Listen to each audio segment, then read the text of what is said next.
नमस्कार, मैं प्रिया, आप देख रहे हैं आंचलिक खबरें, अपनों की खबर आप तक। आइए नजर डालते हैं दिन भर की बड़ी खबर पर। प्रयागराज बना जाम का शहर, प्रशासन मूक दर्शक, जनता बेहाल। हर घंटे पहुंच रही हजारों गाड़ियां, प्रशासन की तैयारी नाकाफी, रूट प्लान कागजों में, हकीकत में सिर्फ अफरा तफरी। प्रयागराज में जाम से हाहाकार, 20 मिनट का सफर 3 घंटे में। प्रयागराज इस वक्त जाम की राजधानी बन चुका है। प्रशासन की व्यवस्था चरमराई हुई है और लोग सड़कों पर घंटों फंसे हैं। आलम यह है कि 20 मिनट का सफर 3 घंटे में तय हो रहा है। प्रशासन का रूट डाइवर्जन प्लान कागजों में सिमटा है। सवाल यह है कि अगर इस जाम में किसी एम्बुलेंस को रास्ता न मिले तो कौन जिम्मेदार होगा।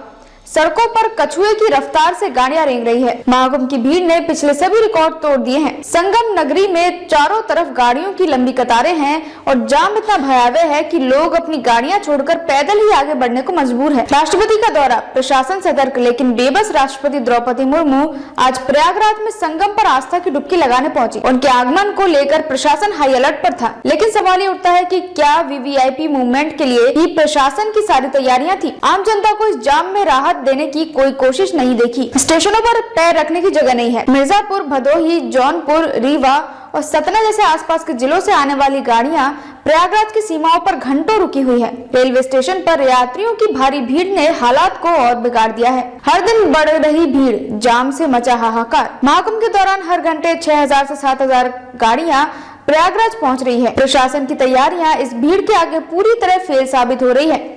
मिर्जापुर मार्ग से 500, वाराणसी मार्ग से 1500, चित्रकूट से 1800 और लखनऊ मार्ग से 1500 गाड़ियां हर घंटे शहर में दाखिल हो रही हैं। इससे 30 किलोमीटर लंबा जाम लग गया है। आंकड़ों के अनुसार पिछले 10 दिनों में लगभग 1.5 करोड़ श्रद्धालु संगम में स्नान कर चुके हैं।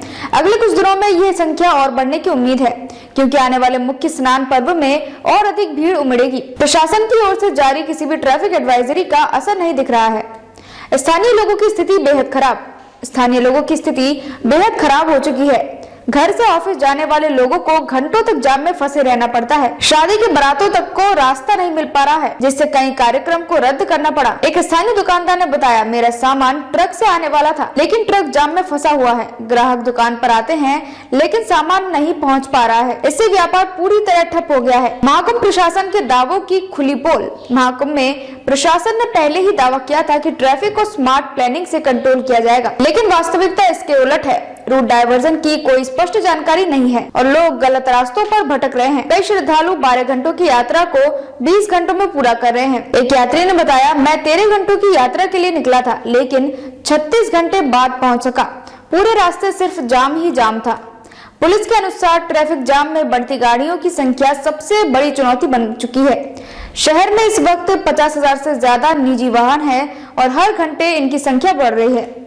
स्टेशन बंद, एयरपोर्ट तक पहुंचना मुश्किल। संगम रेलवे स्टेशन को भीड़ के चलते बंद करना पड़ा है। एयरपोर्ट से संगम तक का सफर भी मुश्किल भरा है। विमान से आने वाले यात्री एयरपोर्ट तो पहुंच जाते हैं, लेकिन वहां से संगम तक की दूरी तय करने में उन्हें कई घंटे लग जाते हैं। प्रयागराज में इस वक्त हालात कंट्रोल से बाहर हो चुका है। ट्रैफिक पुलिस के पास कोई कारगर प्लान नहीं है। लोगों को खुद ही रास्ता बनाकर निकलना पड़ रहा है। प्रशासन की लापरवाही या भीड़ प्रबंधन में असफलता। विशेषज्ञों का कहना है कि प्रशासन को भीड़ प्रबंधन में पहले से बेहतर प्लानिंग करनी चाहिए थी। महाकुंभ जैसे बड़े आयोजन में हर साल लाखों लोग आते हैं, लेकिन फिर भी प्रशासन हर बार तैयारी में चूक कर जाता है। कई श्रद्धालु ये सवाल भी उठा रहे हैं कि जब प्रशासन को मालूम था कि 5 फरवरी के बाद श्रद्धालुओं की भीड़ बढ़ेगी, रूट डाइवर्जन और ट्रैफिक कंट्रोल के लिए पहले से इंतजाम क्यों नहीं किए गए। आपातकालीन सेवाओं पर असर। सबसे बड़ी चिंता आपातकालीन सेवाओं को लेकर है। जाम के चलते एम्बुलेंस और फायर ब्रिगेड की गाड़ियां भी फंसी रहती हैं। लोगों की परेशानी बढ़ी। जाम में फंसे एक स्थानीय नागरिक ने बताया,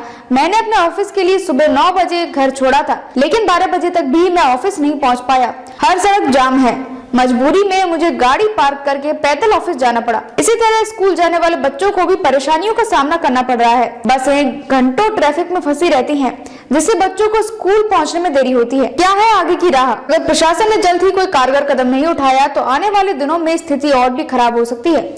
महाकुंभ का मुख्य स्नान पर्व अभी बाकी है और भीड़ के बढ़ने की संभावना है। ऐसे में जरूरी है कि रूट डाइवर्जन की स्पष्ट जानकारी दी जाए, ट्रैफिक कंट्रोल को बेहतर बनाया जाए और वैकल्पिक मार्ग खोले जाए। ट्रैफिक विशेषज्ञों का सुझाव है कि प्रशासन को कई वैकल्पिक उपाय अपनाने चाहिए, जैसे बस और टैक्सी सेवाओं को बढ़ावा देना, शहर में पार्किंग स्थलों की व्यवस्था करना और ट्रैफिक को नियंत्रित करने के लिए अतिरिक्त पुलिस बल की तैनाती करना। क्या प्रशासन इस बार सुधरेगा? प्रश्न अब यह है कि क्या प्रशासन इस बार जनता की उम्मीदों पर खरा उतरेगा या एक बार फिर लापरवाही का खेल देखने को मिलेगा? जनता को राहत देने के लिए तत्काल कदम उठाने की जरूरत है। महाकुंभ एक ऐतिहासिक आयोजन है, लेकिन इसके साथ साथ प्रशासन को ये भी सुनिश्चित करना होगा कि आम जनता की जिंदगी इससे प्रभावित न हो।